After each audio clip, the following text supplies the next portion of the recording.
साथियों नमस्कार। साथियों, भारत ने मन बना लिया है कि अमेरिका को उसी की भाषा में अब जवाब देना है। ट्रंप की चौधराहट, ट्रंप का जो ईगो है उसको अब इस तरह से क्रैश करना है कि फिर कभी हमें अमेरिका की तरफ देखने की जरूरत ना पड़े। ऐसी कई घटनाएं पिछले 3-4 दिन में हो चुकी हैं, जिसके बाद ये कंफर्म हो रहा है कि भारत अब मन बना चुका है कि अमेरिका के साथ उसी तरीके से बिहेव किया जाएगा जिस तरीके से इस जैसे देश के साथ किया जाना चाहिए।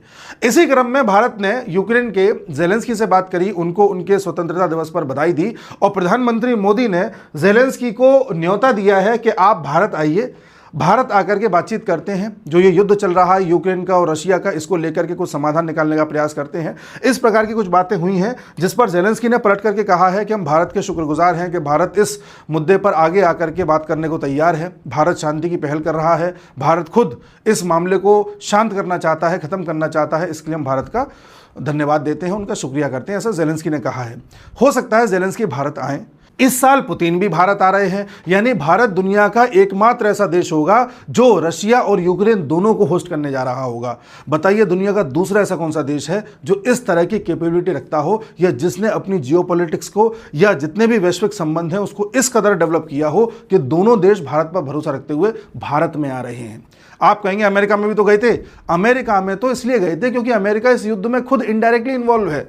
अलास्का में पुतिन की मीटिंग हुई, फिर ट्रंप से मिलने 2 बार ज़ेलेंस्की गए, तो वो एक ज़बरदस्ती वाली बात है और एक तरीके से दादागिरी वाली बात है। लेकिन भारत के साथ ये लोग सिर्फ और सिर्फ इस वजह से साथ आ रहे हैं क्योंकि भारत पर इनको विश्वास है कि भारत कोई ना कोई रास्ता निकाल सकता है। ये है विदेश नीति भारत की, जिससे आप सहमत हों या न हों, लेकिन आपको लोहा तो मानना पड़ेगा कि कुछ तो भारत ने किया है पिछले 10-11 साल में, जिसकी वजह से भारत आज ये काम कर पा रहा है। इसके अलावा भी कई चीज़ें ऐसी हुई हैं जो अकल्पनीय हैं। जैसा कि हम जानते हैं कि अभी 31 तारीख को एससीओ की मीटिंग होनी है चाइना में, जहां पर चाइना इंडिया को और रशिया को स्पेशल तरीके से होस्ट करेगा, उनको रिसीव करेगा, ऐसी खबरें आ रही हैं। यानी कि जब मोदी जी पहुंचेंगे और वहां से पुतिन पहुंचेंगे तो इन दोनों को रिसीव करने के लिए चाइना के शी जिनपिंग आएंगे। कई लोगों को लग रहा होगा कि एससीओ में तो पाकिस्तान भी एक सदस्य है, तो क्या उसको भी आएंगे? उसको नहीं आएंगे, अलग से भारत को रशिया को वेटेज दिया जाएगा। तो ये भी एक एंगल निकल करके सामने आ रहा है।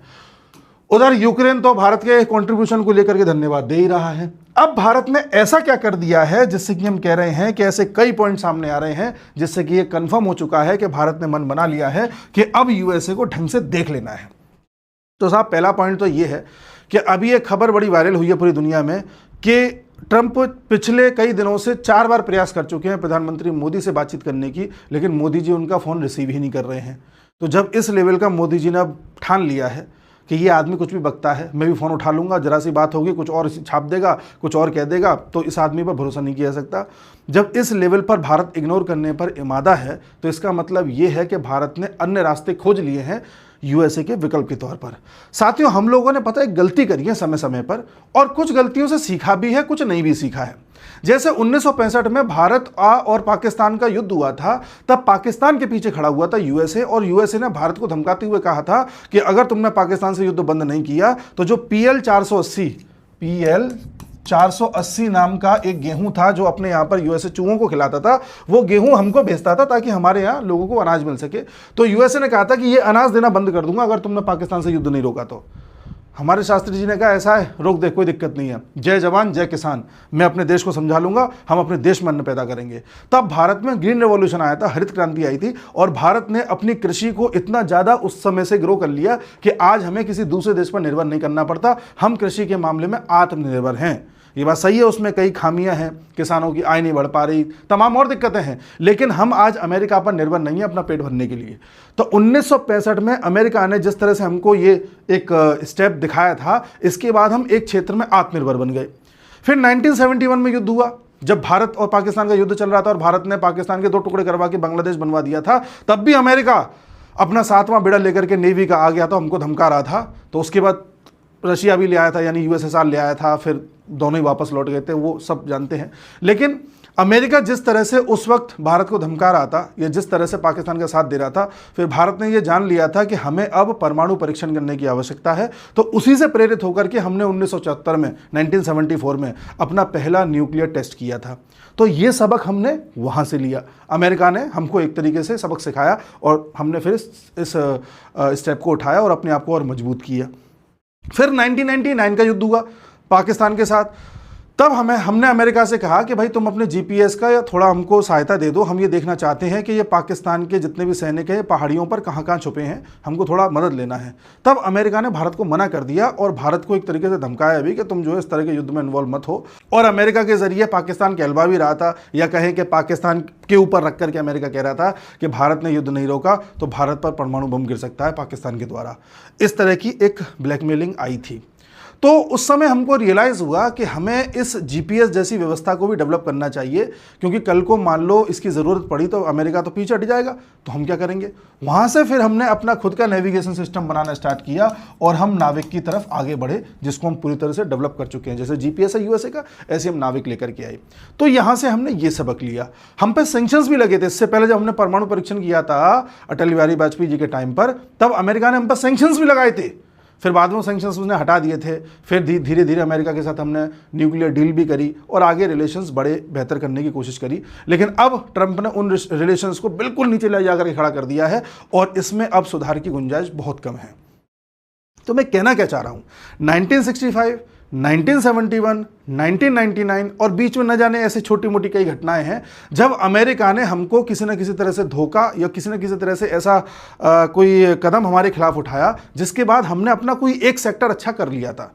स्पेस के मामले में भी ऐसा हुआ था। हम क्रायोजेनिक इंजन चाह रहे थे जिससे कि हम जीएसएलवी बना सके और हमारा रॉकेट काफ़ी लंबी दूरी तक अंतरिक्ष में जा सके। तो वो जो क्रायोजेनिक इंजन की टेक्नोलॉजी है वो यूएसएसआर हमको देने को तैयार था, लेकिन अमेरिका के प्रेशर में वो भी हमको नहीं मिल पाया। फिर बाद में हमने खुद डेवलप किया उसे। तो अमेरिका के जब जब प्रेशर्स आए या जब जब उसने हमसे चाल चली, तब तब हमने अपना कोई ना कोई सेक्टर अच्छे से डेवलप कर लिया।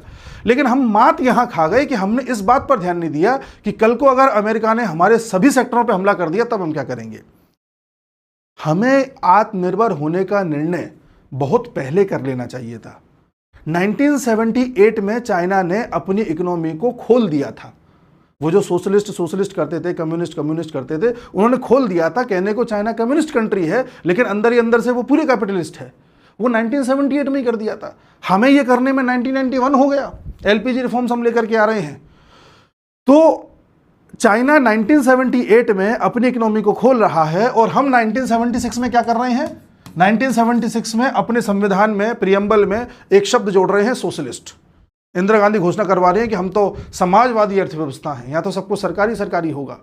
पोस्टल सर्विस सरकारी, रेलवे सरकारी, स्कूटर बनाएगी सरकार, कार बनाएगी सरकार, एरोप्लेन चलाएगी सरकार, प्लेटफॉर्म बनाएगी सरकार, सब सरकार। चाइना कह रहा है कि अब सरकार बंद, प्राइवेटाइजेशन लेकर के आओ 1978 में। और 1978 तक भारत की और चाइना की करेंसी लगभग बराबर थी। तो भारत को उस समय यह सबक लेना चाहिए था जो भारत ने नहीं लिया और 1991 में मजबूरी में लिया। और उसके बाद फिर हमने देखा किस तरह से हमारे यहाँ ग्लोबलाइजेशन आया, लिबरलाइजेशन आया, प्राइवेटाइजेशन आया और लोगों को अलग अलग सेक्टर्स में जॉब्स मिली। उसके बाद भी हमने ध्यान नहीं दिया। हम इसी बात पर आश्रित रहे कि टेक्नोलॉजी अमेरिका से लेते रहेंगे, हथियार रूस से लेते रहेंगे, यूरोप से अन्य प्रकार के बाजार को ग्रहण कर लेंगे। इस प्रकार की दूसरों पर डिपेंडेंसी हमारी उसके बावजूद भी जारी रही। चाइना के साथ आज हमारा लगभग $100 बिलियन का ट्रेड डेफिसिट है, यानी हम बेचते कम है, मंगाते ज़्यादा है। अब मोदी जी ने ठाना है कि अब बहुत हो गया, अब इस देश को इतना आत्मनिर्भर बना दो कि हमें अमेरिका की तरफ देखना भी ना पड़े, उसकी ज़रूरत भी ना पड़े।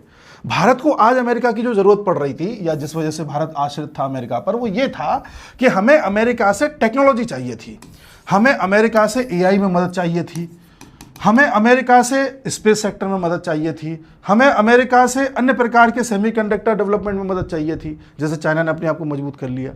लेकिन जब अमेरिका दादागिरी पे ही उतर आया है कि नहीं तुम हमको जो है इस तरह से सस्ता माल दो और ये करो तभी हम तुमको मदद करेंगे, ट्रेड डील करो वगैरह वगैरह वगैरह, हमने कहा अगर ऐसा है तो हमारे पास विकल्प हैं।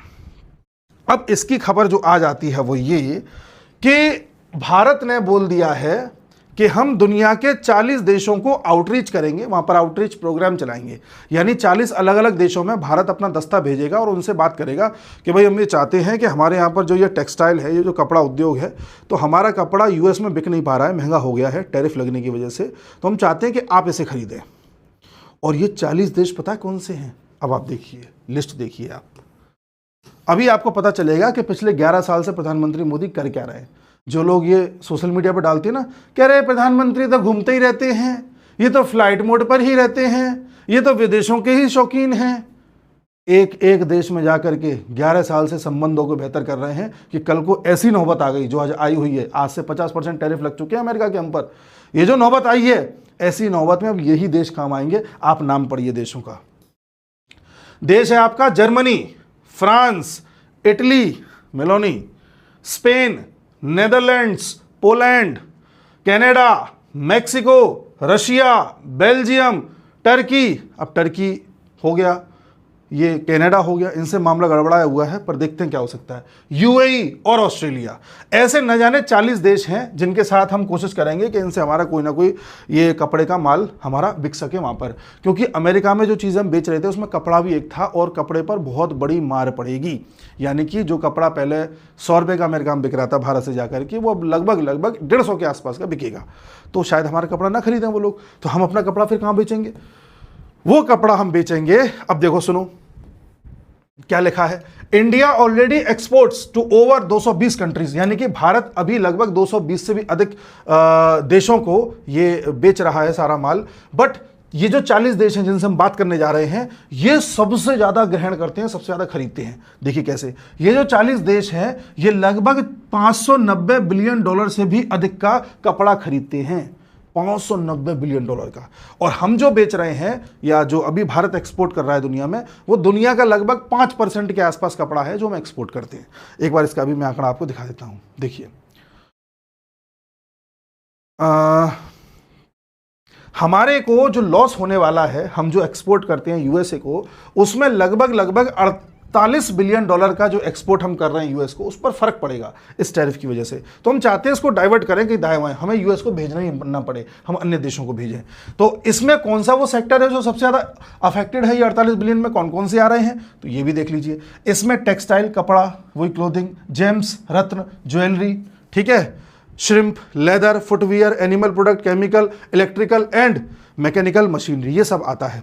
अब इसमें भी अगर आप देखोगे तो हमारे देश में जो 24-25 में ओवरऑल साइज रहा है टेक्सटाइल का, यानी कपड़ा उद्योग का, वो लगभग 179 बिलियन डॉलर का रहा है, जिसमें हमने अपने डोमेस्टिक मार्केट को 142 बिलियन डॉलर से केटर किया, और दुनिया को जो बेचा वो 37 बिलियन डॉलर का बेचा। यानी इतने का बनाया और दुनिया को 37 बिलियन डॉलर का हमने बेचा।